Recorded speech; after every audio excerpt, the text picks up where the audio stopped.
y'all, it's Belle. Welcome back to my channel. Welcome back to another video. Editing Belle, I just wanted to give another PSA. This was filmed on March 25th. Like a lot of the recent Reads videos, they don't go up right away after I film them because I've got so behind. And I had mentioned it at the time that I did this. I had got some gradual tanner stuff, not fake tanner like that full on, but it worked better than any other gradual tanner I'd ever used, and I didn't get it on my hands, so my hands look very different than the rest of me. So sorry about that. Today's video is going to be recent reads. Still reading caught up. First is Mountainfell by Katharine Orton. So beautiful. This is the third Katharine Orton book I've read, and she's definitely quickly become a favorite author. Also, this would, out of all her books, this would now be my favorite. I love them all. This was just even better somehow.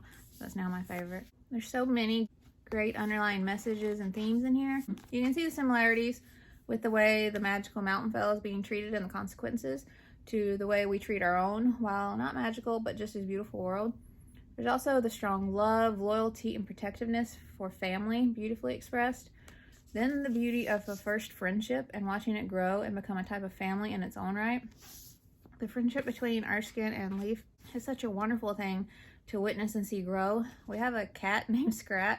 He's kind of a cat, but he has my heart.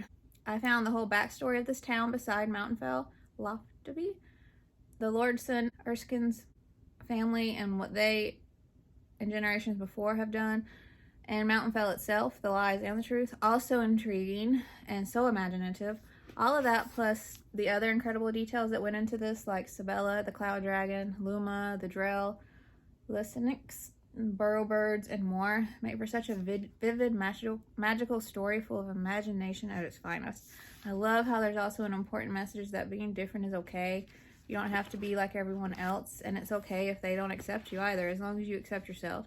This is full of danger, adventure, suspense, beautiful, vivid writing, magic, great messages, and the most amazing characters to fall in love with. Just highly recommend, and I cannot wait for more from this author. And then I read It's Boba Time for Pearl Lee by Nicole Chen, and HarperCollins had sent me this. Thank you so much. This was such a fun, heartwarming read, and I had such a great time with this. It was so great reading a book with such a big love for crafts, and I had never heard of amigurumi and many other things as well, and that's one thing I love about reading about cultures different than my own, is learning more about them. And it will also be very relatable for kids while reading about Pearl navigating the right path with her family and friendships. She doesn't get it right a lot at first, but she learns what it means to be an open and honest, sharing member of her family and what it means to be a good friend.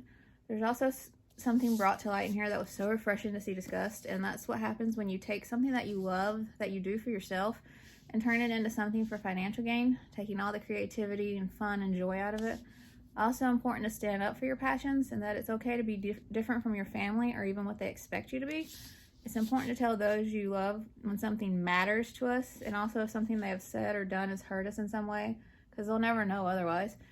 I also love the bully story and the direction it took. Such a refreshing take, and I loved it so much. Just highly recommend. And then I read the third and last in the Love, Sugar, and Magic series, A Mixture of Mischief by Meriano. I love this third and final book in the series so much. I love how each book takes a totally different direction while at the same time keeping the big parts of the story that make them so great, the core of it. Can't say much, but we see an all-new surprising member of Leo's family and even someone from her mama's past. There's a dastardly plot, which is always great, dark magic, and more. We also meet a cousin who is a big hit with everyone and becomes a valued friend and team member, so to speak, on the quest to make things right. Love this so much. It's such a heartwarming read with strong family and friendships in here. Still love all the baking and all the recipes in the back of each book. Lucky recipe book number 3. And recipes. Highly recommend. And then The Secret of the Treasure Keepers by A.M. Howell. Now caught up on all of my A.M. Howell books, and this is the 4th I've now read of hers, and she's just an incredible writer. She can write historical fiction superbly. I love this so much. This is right after World War II, and the aftermath is still very apparent, with Ruth's parents no longer together because they grew apart while the dad was off in the war. And memories she also relives of the Blitz, and how she describes that as the only normal she ever knew as far back as she remembers before the war ended. There were air raid sirens, blackouts, bombs, etc. So a world without the war is actually the new normal she has to get used to, which is still hard because the memories still haunt them all. I love this little farm her and her mother go to see about a treasure discovered of possible historical significance. Since I was a little girl, I've always loved anything to do with archaeology or anything that involves uncovering something that hasn't been touched in like hundreds or thousands of years, so you'd be the first one to touch it. And I always love that type of stuff, so I love that aspect being in here. There's so many relatable issues in here, such as loss, grief, money problems, divorce, some PTSD in my opinion, and more. The characters are endearing and lovable or relatable. There's secrets, theft, lies, mystery, and a great family and friendship core to it all. Just highly recommend. And then the second in the books of Elsewhere, Spellbound by Jacqueline West. I love the first book so much. And while I loved almost everything about this one as well, the main character, Olive, completely turned into a character who annoyed me to no end. She became reckless, selfish, irresponsible, etc. She refuses to listen to any reason of any kind. The ones she knows she can trust, she lies to them, uses, and even hurts them. She has no character growth at all. I'm shocked at how I went from loving her to not being able to stand her in this book. And Morton is still bratty and rude in my opinion, and ungrateful can be added to that as well. I love the addition of Rutherford's character though. I absolutely adore him and his grandmother, Miss Dewey. Still love the cat so much as well. Besides Olive and Morton, I love this. So creepy, chilling, imaginative, with gothic vibes and more. And just like I showed you, most stunning illustrations sprinkled throughout. Then I read the second of the duology. The first one was City of Secrets. This is City of Illusion by Victoria Ying. Love the second book in this duology just as much as the first. We have a new location with a new adventure that continues on from the first. We make some new friends with similar goals as our main characters that are just phenomenal. Everything we learn in this one, including other backstories that connect to it all, just so intriguing and good. The way it all comes together was superb and I loved it.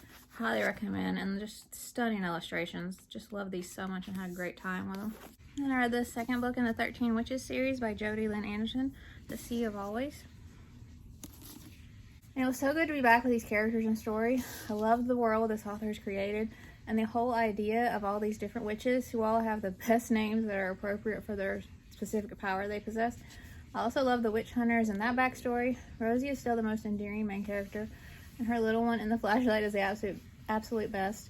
Germ is the best friend anyone could hope for. I love the whole concept of time wells in here and just every detail about them. I also love Germ's connection to theirs and the name she gave it. Blown away by Ebb's role in this book. He's still a fave. We meet a fascinating new character as well, and I loved everything about them. Love the adventure, danger, suspense in this one, but the details and the writing and the characters are the best parts of these. Love that ending too. I was so happy I could dive right into that last book right away. Just highly recommend. And then I read Pearl Hunter by Miya T. Beck. And Harper Collins had sent me this. Thank you so much. What a story. I didn't like our main character Kai for the first 30 pages, but then unfortunately tragedy takes her on a journey that gives her amazing growth and development. So from about page 30 on, I'd say I really liked her. I love the culture and legends, folklore aspects of this so much. Kai goes on quite an adventure to save her sister. She sees and experiences so many incredible, unbelievable things, some good and some bad. Just some of the fascinating aspects in here are the ghost whale, pearl hunting, Benzaitan, the Dragon King, Kitsune, the Cloak of 1,000 Feathers, an amazing pendant and a bowl, and more. I absolutely adore the friendship between Kai and Ren. Ren and the Dragon King were my favorites. However, the ending was very confusing and frustrating, especially if there isn't going to be a sequel. And I found where someone asked the author, and she said it's not really in my control. There's no word of it yet, but I would of course love to. So there wasn't even a plan for one. So I don't know. And there's also an animal death near the end. It's not a dog or a cat, but it's still an animal we grow to really care for, so I didn't like that at all. So until the ending, I love the book so much. And then I read Meesh the Bad Demon by Michelle Long. Random House Kids. Random House had sent me this so much. I love this so much. It's definitely become one of my new favorite all-time graphic novels for sure. This has unlikely heroes, an amazing main character who's trying to find where she belongs and who she's meant to be. Meesh doesn't fit in with the other demons because she wants to be good, and the fairies won't accept her because she's a demon. But when everyone has to put aside their differences and see past experiences, and see past appearances, etc., to save the day, then that's when anything is possible. Great messages in there alone for kids. All these characters are so easy to root for. Besides the magical aspects, they're all very relatable, flawed, endearing characters. Mish steals your heart from the word go. She learns along the way that being a demon doesn't have to mean to her what it means to other demons. It means what she wants it to mean. And during this self-discovery, she also is surprised to learn that there are demon things about herself she loves and is proud of. And she also learns that the fairy life isn't as green on the other side as it appeared either. I adore the unlikely friendship between Mish and Nuna, and how they both helped each other so much in different ways. The cover and all the illustrations by the author are absolutely stunning. I'm obsessed with the color palette for this, and how the author goes between dark and light at all the right parts, and then a combination of dark and light. It's just incredible. Highly recommend. I can't wait for the next one. See how it's dark and the light. Lastly for this video, the third book in the Jane Doe Chronicles by Jeremy Laughlin, Jane Doe and the Quill of All Tales. And Hardy Grant has sent me this, so thank you so much.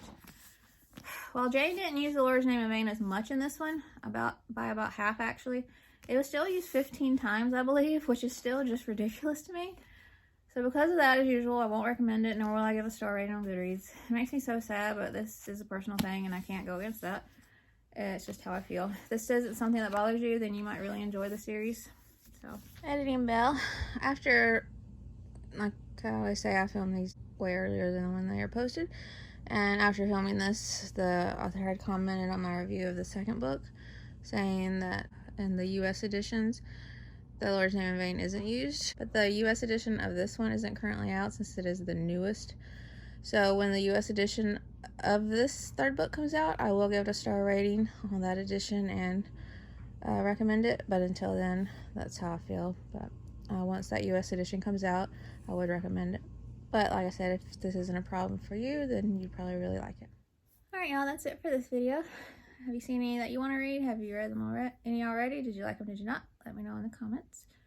And I hope you enjoyed the video. And if you would like to subscribe, I would love that if you'd like to. And I'll see you in my next video. Bye.